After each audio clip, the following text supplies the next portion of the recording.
wanted to write about relationships. Okay. ஒரு relationship ஒரு லூப்பா எப்படி மூவ் ஆகும், Exactly. Up and down, in between எல்லாமே. பட் அப்போ அந்த பாட்டு இங்கிலீஷ்ல இருந்தது. போக போக ஐ ஃபெல்ட் தமிழ் வரணும். ஸோ அந்த வேர்ட் இனிமேல் அது வந்து இயல்பா வந்தது. அதுக்கப்புறம் அப்பா came in and wrote all of the lyrics. அதுக்கப்புறம் அப்பா came in and wrote all of the lyrics தமிழ்ல, and that's how it was born. Yes, so இப்படி ஒரு காம்போ செட் ஆகுதுன்றது பெரிய விஷயம். யாருக்கும் கிடைக்காது இப்படி ஒரு லவ்லியான ஒரு combination.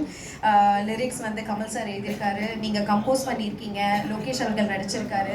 So it's a wonderful combination. And நீங்கள் பார்த்தீங்கன்னா ஸ்ருதி ஹாசனோடைய ஜேர்னி, 15 இயர்ஸ் ஆஃப் ஜேர்னி, தேவர் மகன்லேருந்தே பாட்டு பாடிட்டு இருக்கீங்க இல்லையா?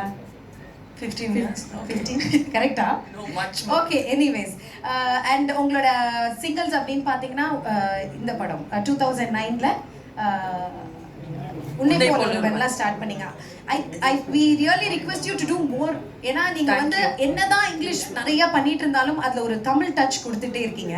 அதுதான் ரொம்ப பிடிச்ச ஒரு விஷயம். ஸோ இன்னும் இது மாதிரி நிறைய நீங்க பண்ணணும். Thank you. So coming to our surprise hero, எனக்கு இதுக்கு சம்மந்தமே இல்லை.